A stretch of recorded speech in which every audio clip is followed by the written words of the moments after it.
topics and opinions expressed on the following show are solely those of the host and their guests, and not those of W4CS Radio, its employees, or affiliates. W4CS makes no recommendations or endorsements for radio show programs, services, or products mentioned on air or on our web. Any questions or comments should be directed to those show hosts. Thank you for listening to the Cancer Support Network on W4CS.com.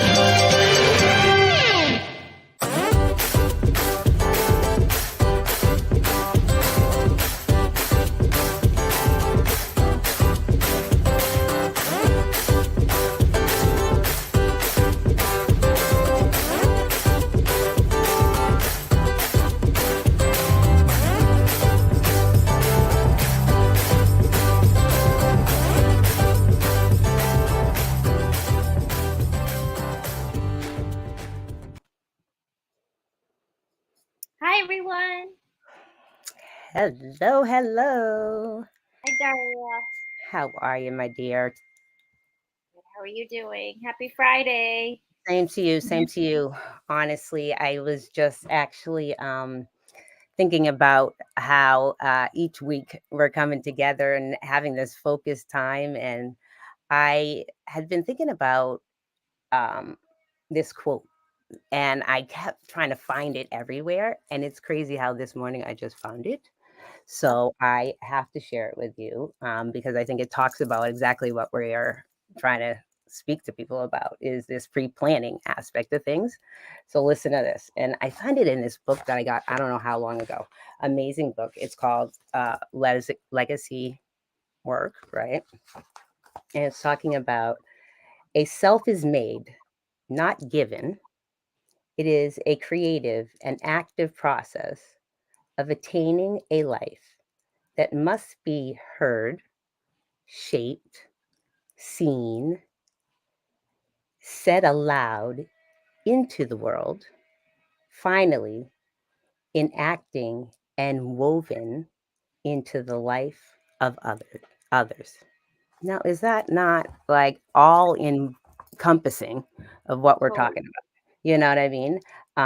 Granted, I think it's pretty meaty as well, but it definitely was all encompassing of this whole thought process of pre-planning. And I this week has been kind of unfolding even more and more thoughts about pre-planning and different experiences throughout my week as well. So it's definitely been a blessing to be having this opportunity to have a voice. So I want to say thank you again, Arti. Oh my gosh, right back at you.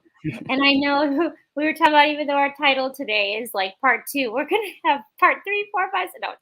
No, it can continue on because it really is necessary. And that there's a lot of necessity in the world, as we know. But this topic, honestly, Dahria, yes, we just have to bring it to the forefront. There are a lot of other areas. I think we're getting to bringing education up a little bit to the forefront. We're getting to health inequities to the forefront. Yep. But are we having issues with still not addressing grief, loss, death, transition of self? I really love that quote that you share. I was literally thinking about it while you were reading, and I always think about quotes right naturally, but this one, because I have been thinking about the sense of self so much this week. So much more. For myself personally, and then for others, of course, always, but myself. And so for you to bring that up today is like, and for you to find it is divine intervention. It totally. And today to find it, finally. I've got like so much stuff. In this office / craft room, it's one of these things where I am accumulating different things, but when they actually come and say, "Hey, look I need you. Here I am. This is what you need." It's amazing. So yeah, it definitely was right on point. For those who are collectors, I really love the fact that you said when it wants to appear, something appears, and like it means something, right? Right. Because it doesn't appear when you're actually looking for it. No. I'm just saying. No. It's No. not Like, going to do it then, right? no. It's gonna come when it's ready to say, "Hey, this is what you need." It's so true, so true. And, it's another amazing experience this week was, having this opportunity to know that some of the work that you've done in the past, is actually becoming very helpful, in people's lives.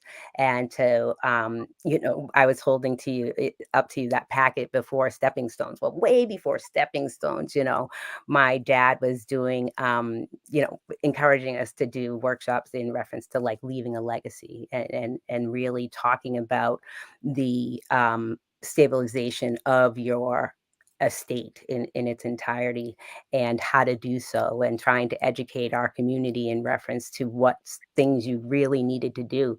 And then we were also bringing in professionals to be able to speak to that as well.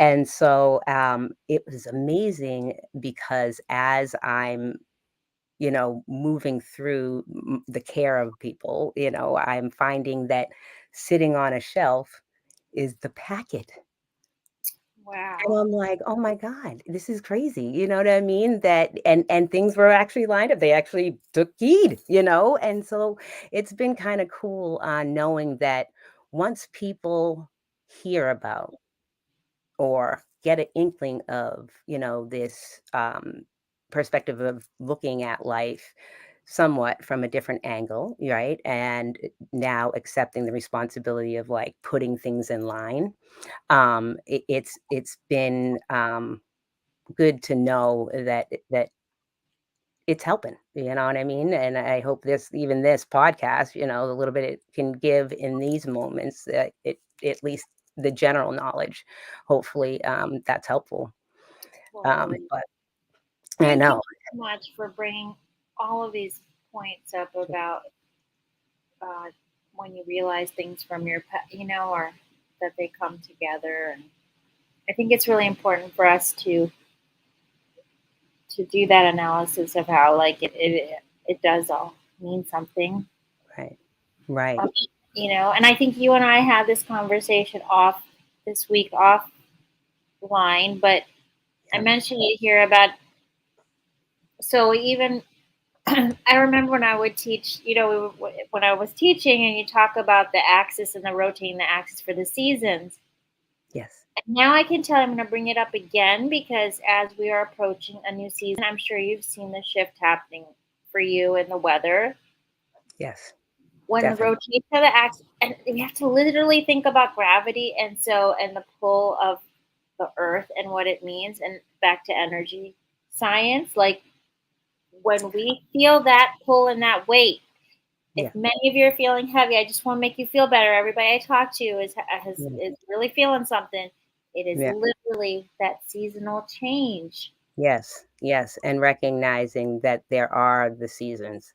Um, But also recognizing, I think, what's been kind of cool when you're talking about the universe, and its place in the bigger galaxy, how important really does your life become, right?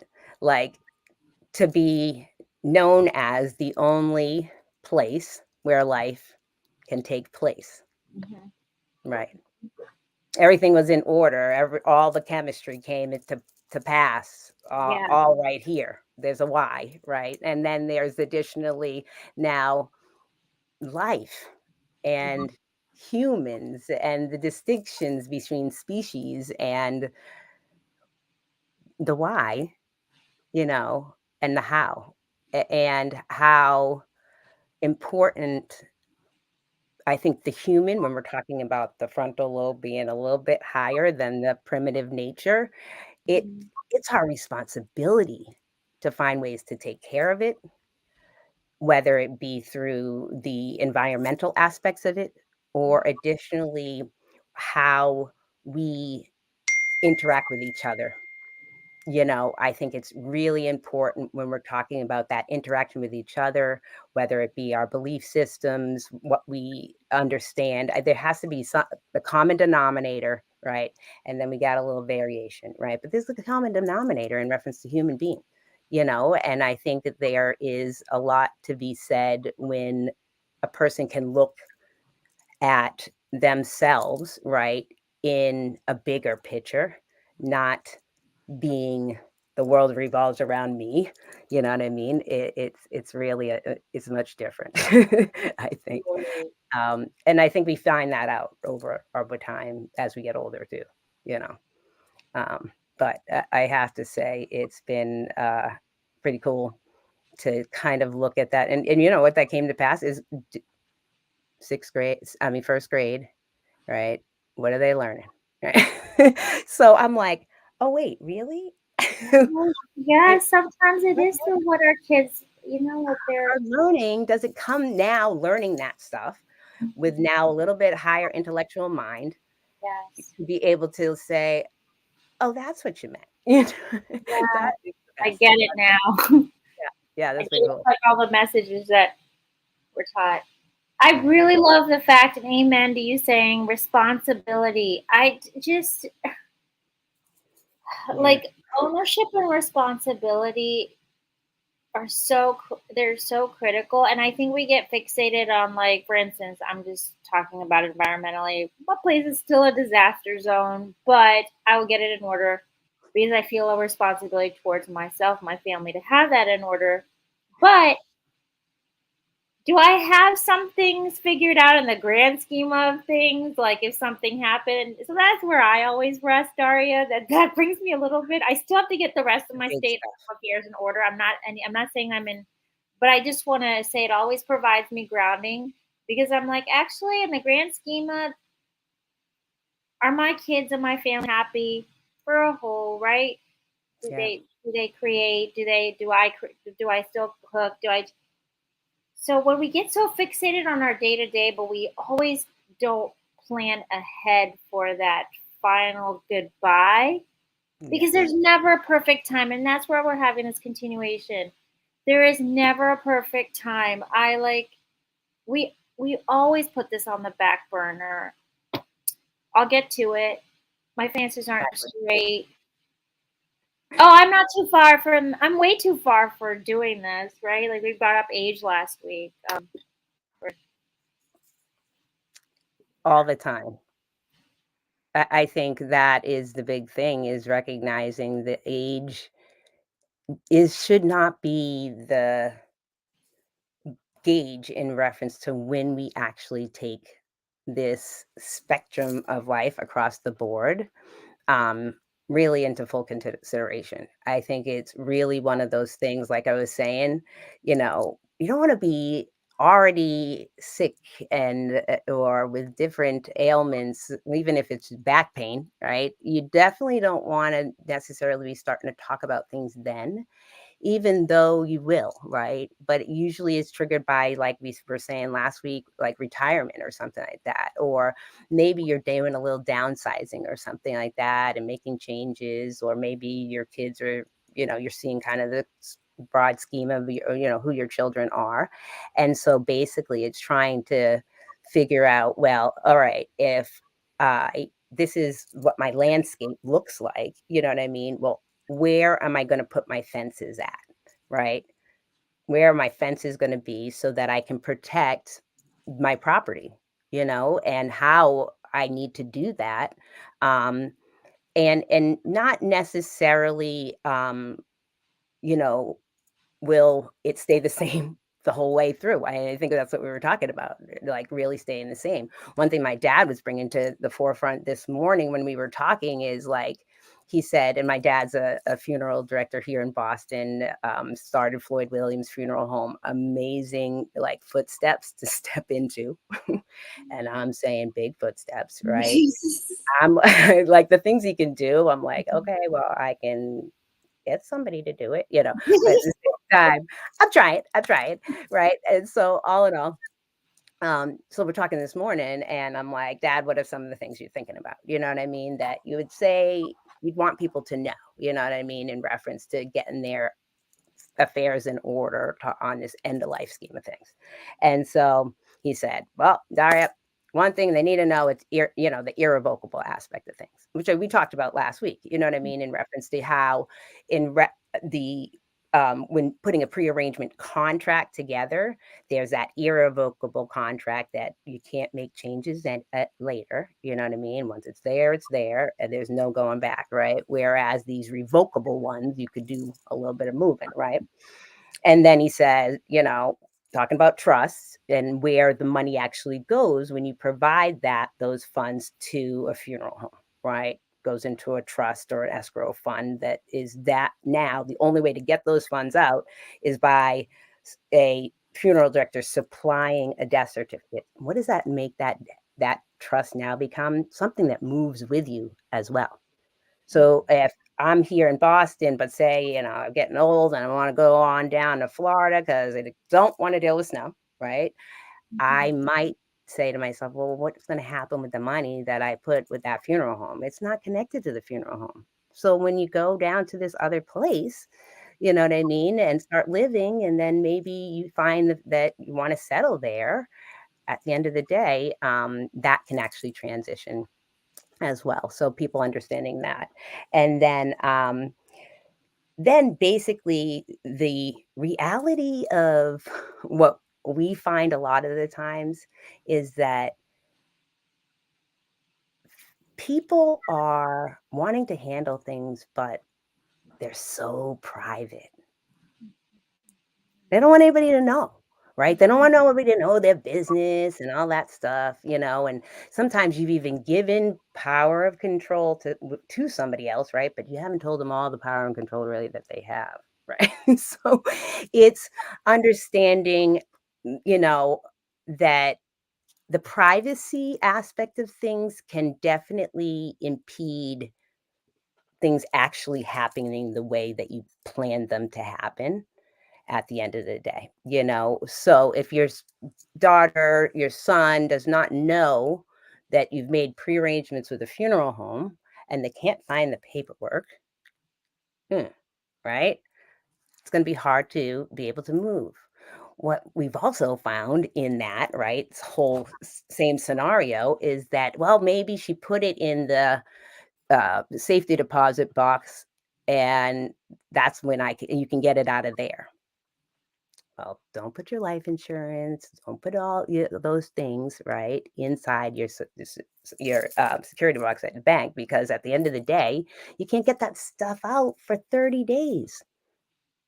It's from the time of your passing, because now we're talking about trying to make right? sure. Yeah, because if you're not on there, if your children or whoever that person is not on your account. I'm sure you've seen this or heard. A lot of people don't have that co-signature on their safe deposits. No, they don't. And it's so crazy because this week I'm sitting there looking through my Bank America app, right? And I'm looking for where they do the alert things, right? And so in there it says that, assign a beneficiary. I was like, it's that easy now to assign a beneficiary to my bank account? Wow. You know what I mean? So now if something happens, that person can do, as opposed to not be able to do.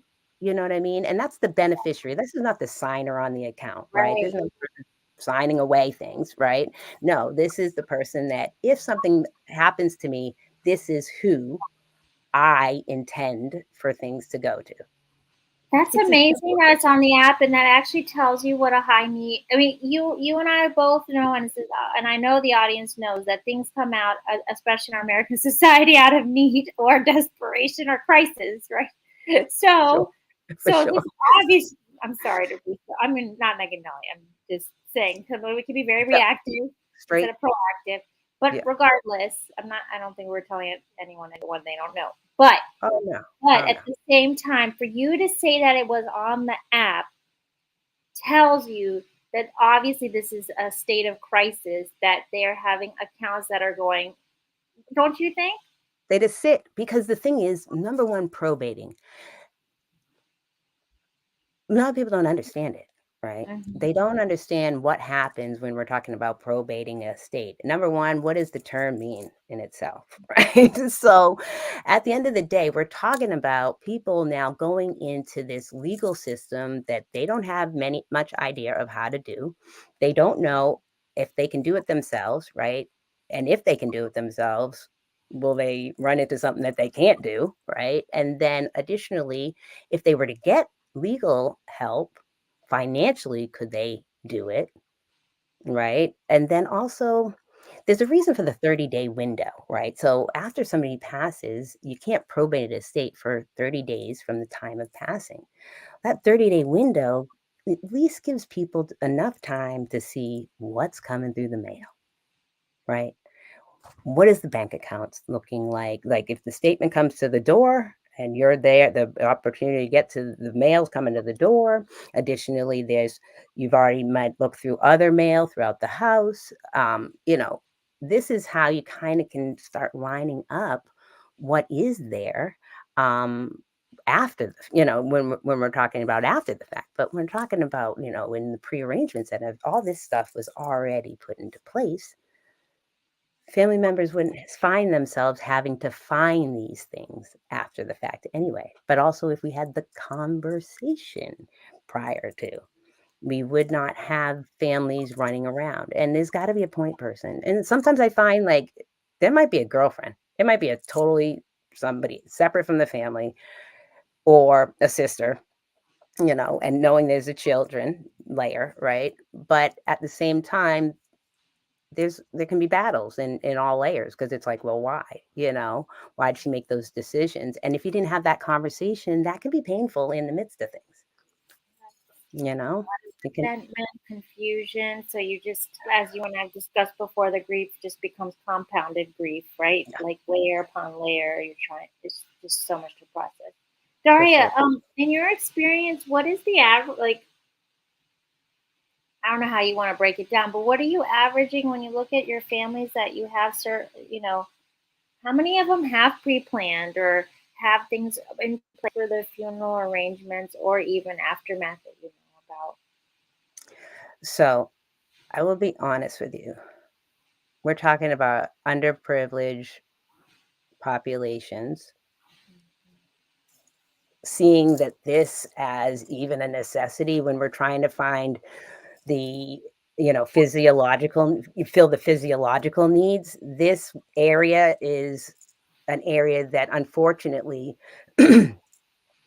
they are finding themselves in situations where how do you pay for it, or trying to figure out additionally what the services or how the services will be different from maybe some of their traditional ways. But at the same time, I think there needs to be at least the understanding, even if you don't have what you think a whole lot is, right? You should at least be putting together the arrangement portion of it, not necessarily putting the dollar figure to the services. So, in certain communities, this might be much higher because you have the dollar to do so. Um, a lot of times when I'm seeing prearrangement, it's due to the fact that an individual is needing some kind of services, social services, and they're not eligible because there's something that, like an asset or some sort, that is keeping them ineligible. If you own a house, it could keep you ineligible, right? So what do they tell people to do? They say, well, put the house in a trust, right? When we're talking about, you know, it might be your accounts are just too high. Well, what do you do with those funds? Well, I don't know.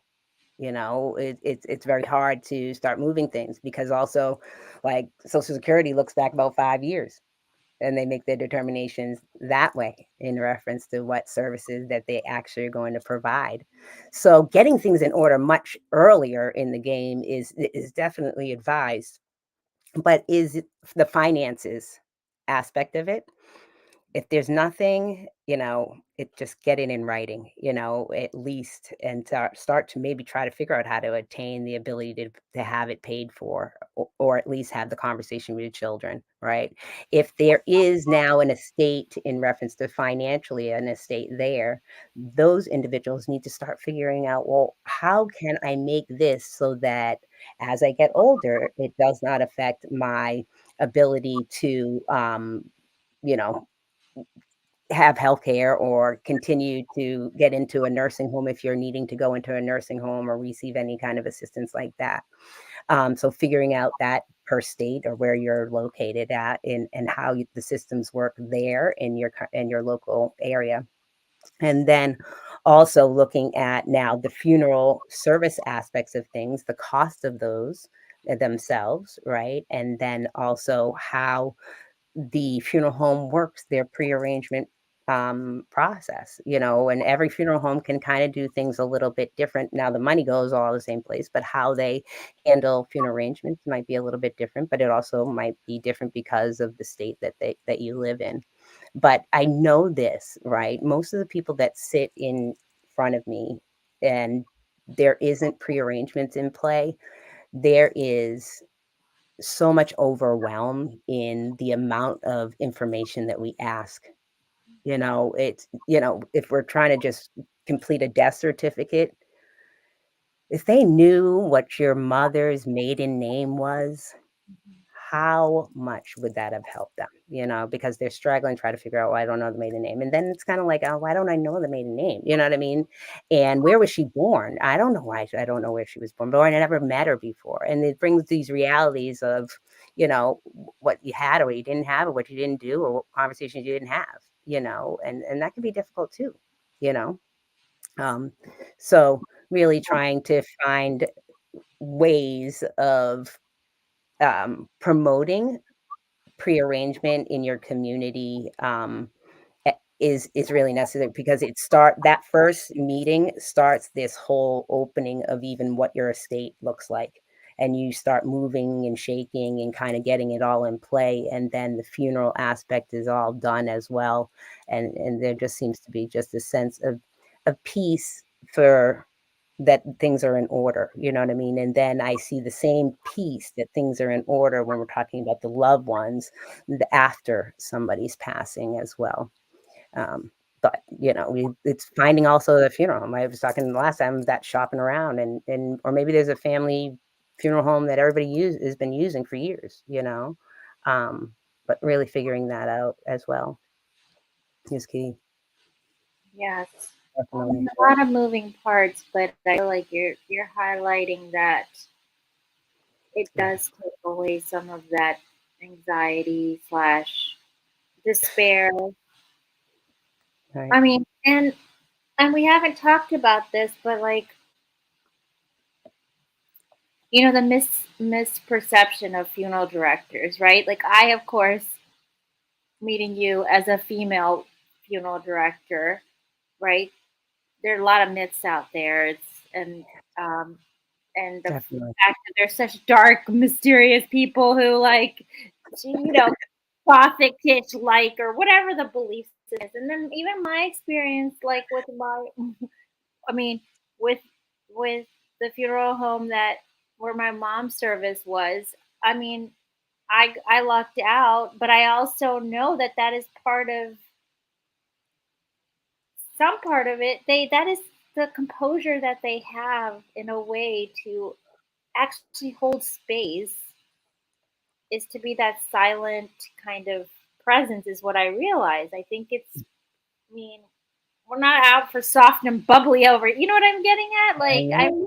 realize what are expectations of someone in this industry? Like Yeah. Well, so that's the thing. I think just like you're saying, I think the expectations of the industry, um, I don't know. I mean, they probably want to beat me up at this point for some of what I got to say. But because I think that when we're talking about the spectrum of funeral service, like I have, had a whole career in reference to the education, either being educated on funeral service, additionally educating others on funeral service. And I think the reality of the situation is you have to recognize that compassion and money, you know what I mean? It's very hard to be on the same page at the same time. You know what I mean? And so I think if you're talking about waking up in the morning as a funeral director and feeling like, you're not taking advantage of people, then you give of you the services that you can provide. You know what I mean? It's not the dollar figure, it's about servicing people and that genuine walk that you walk. And if the families can feel that and understand that your heart is genuine, um, then it puts also an ease, because like I literally am waiting for, like, when are we having the family reunion, right? Because I really feel like part of the family, as I walk through, kind of generations of losses, and knowing the pain of the last one and how now this one is probably going to affect them, and additionally knowing that, um, I'll be in their shoes one day, and I think funeral directors have to really service their families like they are their own. Like, how would you like your mother to be treated? And that's how I think funeral directors should walk. But in reference to the spectrum, we're, as you can hear, we're in the pre-arrangement end of things, but we're also in the aftercare, right? So there's a at need, right? When somebody passes away right then and you're needing help, right? But additionally, there's before, right? This prearrangement aspect of things. But then there's after, right? And how we can possibly set them up to move forward. That's why me becoming a doula and you becoming a doula, you know what I mean, is you recognize how important becoming an end of life doula is, right? For giving reverence to that end of life. You know what I mean? And that transition that takes place at the end of life. And then also, with recognizing that I got that education as a funeral director, right? That gave me that's at need ability, right? But then at the end of the day, also I said to myself, I'm missing something, right? The full spectrum, right? I got the pre, I got the at, and that's why the grief education certification, was important. Becoming that educator was important to me to say that, okay, I got the full spectrum of funeral service that I can actually provide, you know? And I don't think the expectation should be beyond what our honestly professional job description states, because that's what it is. It's all of those ends. So at the end of the day, it shouldn't be out of the box when you're talking about the expectations. I know that some, now we're talking about like the type of services, the expectations of, customizing things, whether it be the caskets or additionally the type of clothes or how they're positioned and things like that. There's definitely the out of box stuff, but those are usually the person's requests. You know what I mean? It's not always the family saying, hey, this is what I want. It's a lot of time that somebody took the time to prearrange what they wanted. Or if nothing else, to have that conversation with a family member, friend that can vocalize it for you when the time comes. And I think it's kind of also cool when I'm bringing a file down after somebody's passing and can just open it up to tell them, this is what she was thinking. This is what he was thinking, But it's hard to think that Some are doing it by themselves, you know, or most are doing it by themselves. Sometimes now I'm getting a lot of couples that, which is kind of cool, but still a hard thing too, because it's asked it, one might be thinking it because the other one's terminal, right? So it's a hard conversation between the two of them at that point as well. So prearranging is definitely not for the weak-hearted at all, I guess. A lot of variables that you're bringing up, and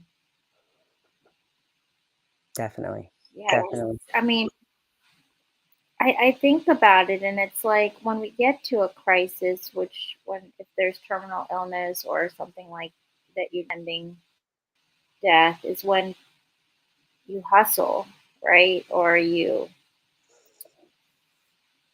and Yeah. wouldn't it be great if we could just continue? And I guess having this conversation continually to remind us and our family. So maybe that's what it starts, right? Like Right. I always say that have you talked to your family who as they're getting older, have you asked them how that things look, right? Because Right. our baby boomers they are even though we think they're living longer, things can happen all the time to Right. any one of us. And it's not necessarily even the ask. Like, honestly, sometimes that is hard. You got to think like you're on the giving and the receiving, right? So it's like, Right. okay, I got to think of both ends and how it's going to come through, right? Why is she thinking about where my money is, and why is she? Whoa, what you all in my business for, right? You got to think like you got to understand. You know what I mean? This privacy was for a reason, okay? And you got to think about even how you would function, right? And especially when you're now, and some people would be losing their ability to do these things for themselves. They're going to hold on tighter, right? So now you're going to have this conversation. So you got to recognize the ends of the conversation and how they might move. So, like, maybe doing it yourself. And, oh, mom, yeah, so this week I was over at the funeral home and because I was getting my stuff together. I know it's kind of weird, but I thought I'd do it, like whatever you got to do, you know what I mean? But doing it yourself ain't going to hurt, right? At the same I love time, how you just said that because then it's about change. Like not, it's the responsibility of self. Is what you're talking about. exactly, like lead by example. Like don't say it and then not be doing it, right? At the same time. So, like as I was thinking about this whole week, and I'm thinking to myself, okay, like we're talking about prearrangement. I don't have it all together, right? But I have some of this stuff together. I was like, and that legal Zoom, right? There's like these things these different apps nowadays that really can just put a lot together, right? But granted, you got to know your stuff and add in your stuff. But there's a lot of stuff out there that can help you kind of start getting things together. So there's this, you know, when having conversations with others, it can only just be about you, and then they took heed, but sometimes if you're telling somebody what to do, and especially when they're older, Yeah. it gets hard, so you got to think of the conversation, um, and how it goes. And I think especially when you're talking about children and their parents, you're always the child, right? Really until both of them are gone, and that's when you become a true adult, right? So at the end of the day, you've got to recognize that the role doesn't necessarily switch over completely just because of their inability, maybe, or disability, that might be in play somewhere, somehow. I mean, I, and it's hard, especially when people are like when we're talking about Alzheimer's and dementia. This is hard, you know what I mean? Because now, if things have not been set in stone and deemed that a person cannot, basically make their own decisions. At the end of the day, prearranging really anything is going to be hard. right? Until you get that in stone, and then you can try to get this conservatorship and guardianship stuff kind of in play. But that kind of stuff happens every day because we're just not taking the opportunity to prearrange, right? To know in that because in that prearrangement conversation, I would hope that the a lot of the conversation about prearrangement opens up this door of, oh, there's some other things I might want to make sure stay in line as well, you know? Um, so I think that it's really key for us to really um, take ourselves and what we've done and kind of put it to paper, and take it seriously. I mean, like, we got baby books from when we would walk, crawl, half booger came out of our nose. First time I pooped, like, you got the umbilical cord still in in the little plastic baggie. Like, you got all of that, right? But in reference to you being like, hey, listen, I need to look at other spectrum too and have that in just as much order, scrap that out. And that's part of what some of the things that we do on pause, like in our wellness check and things like that, is really scrapbooking it out in reference to how you foresee it. But looking at that from life backwards perspective, which, I think it is hard, but it's mindful, you So know, it's keeping it on a mindful level in reference to, once again, that universe and the whys. yes, I am glad you talked about. I often think about Alzheimer's and dementia when it comes to pre-planning, and my dad's uncle. Like, we talk a lot about the idea that it is hard when things are happening, right? Or when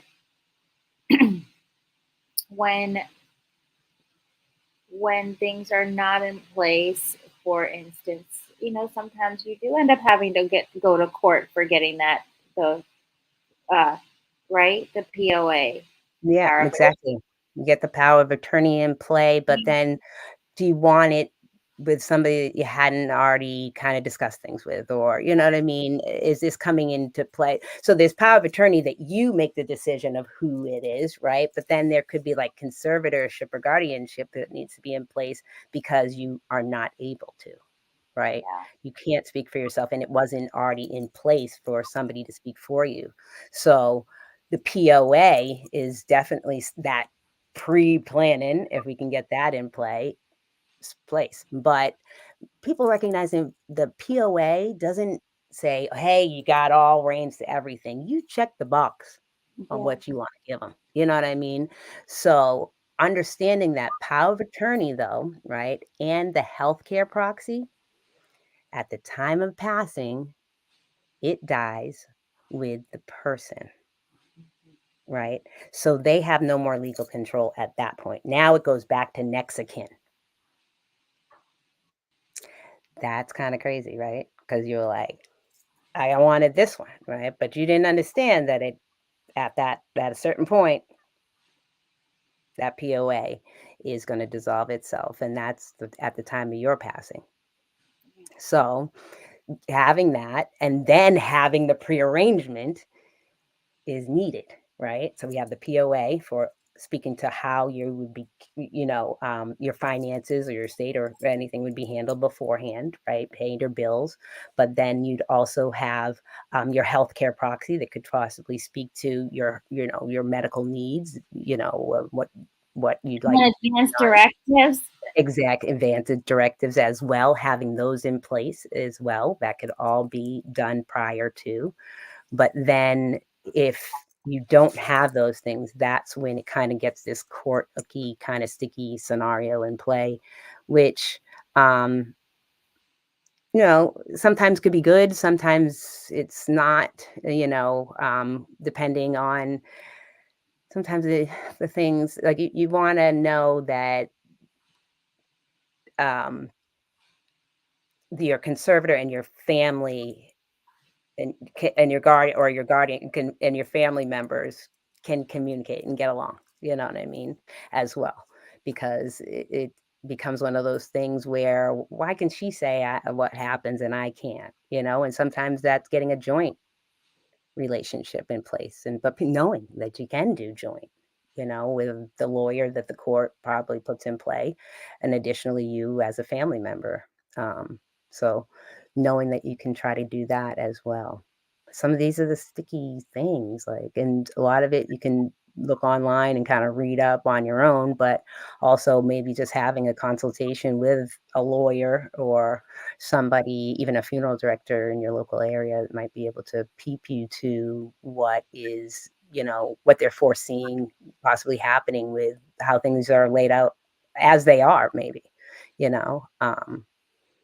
So I think you can see there's definitely little clips that we find ourselves running into if we haven't prearranged things. And the thing is, even in, when we're talking about the passing of somebody in a sudden situation, and them not having things together, and how these little children in this scenario kind of all rolls out. It can really get really sticky. And so it just really keeps things, when we're talking about grieving, all that is going to take the lead because you're really not going to want to do the other stuff. Think about the other stuff. So all of the sticky stuff is going to keep the lead in the front of the head, and that's going to be the focus when it should be the life, you know, um, that has been lost. And if we, as the people that are, that knowing that the inevitable is in play, if we can get things in line prior to, it would just make things so much simpler, but not simple in the emotional, mental aspects of things. But I think when we're talking about logistically getting stuff, because the logistics in the midst of it, who needs it? You know, who needs it? Yeah. I I don't know know. why we keep having this conversation is because it we're not denying that this is an overwhelming process because it's so emotionally tied to, but Yeah, totally, totally. at the same time I mean, Daria, you experience this all the time when things aren't in place, what it looks like. Oh, yes. And Down I to think the about sibling relationships and like I still have people like, you know, we still have people in the community that it'll never be the same.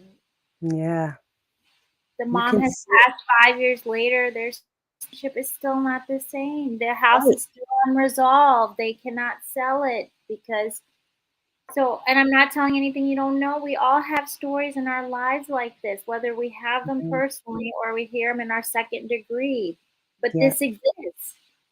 Yeah, totally, totally. And I think holding on to real estate, or, holding on to that foundation that somebody has started means a lot, and when you're having to let go of it, it's not easy. You see, unfortunately, children having to let things kind of go, and people making judgment, and it's like you just don't know the picture, you know what I mean? And have you got your stuff in order, because it's one of those things where if you haven't got it in order, it could be you, and so it's really one of the main, um, I think, tasks that we should be doing in life, you know what I mean, is get that should be one of the things, and that's why I said, if you're getting married, put it right there, say finished school, you're getting yourself you got your first buy your first house, put it as one of the responsibilities. You buy a house, you get all this other stuff in order because this is what we're doing, maybe even if it's an apartment, you know what I mean, you're starting to establish certain things. Your first job, you already know you're going might get a package with that package, if it has a life insurance policy and an annuity and all these things, let's start laying that out then, right? And then just tweaking as you go, like we said in reference to being like a business plan. Just we tweak, tweak, tweak. And I think that will so starting that foundation, you're saying somewhere. Somewhere. So you mentioned LegalZoom, Free Will. I know Free Will is great. There's another one that AARP has, and I just forgot the name of it. We talked about that last week. But there are plenty of free resources because they just to have, and it takes less than 15 minutes. If you have to do it unofficially, right? We're talking about the unofficial, like not the ones who spelled it out. But they even have apps now, you know what I mean, that at least can get it in order. Okay. An app for everything we talk about. I know. Dahria, I want to switch gears with you. So I know in previous episodes when you were a guest before, 2 years ago, we talked about what, your mission statement and pauses. But I realized in our last couple of weeks as we've been doing this that, so I thought we could end with that if you're okay with it. Yeah. So, thank you. So pause is my legacy box, right? So I was diagnosed with multiple sclerosis, and it was for me because I didn't understand all of what it was. That was my the cross I bear, right? And so it put me into this um depression and kind of a mode of trying to find my way out. And one thing was art therapy, that was very helpful to me, but also my daily face with end of life always was something that made me have the gave me this opportunity to kind of look through this lens of legacy, and it was something that built over time. But then it was also recognizing that I wanted to pour this out to others, and also this witnessing of others' pains and what they've gone through, recognizing that there was other voices that we could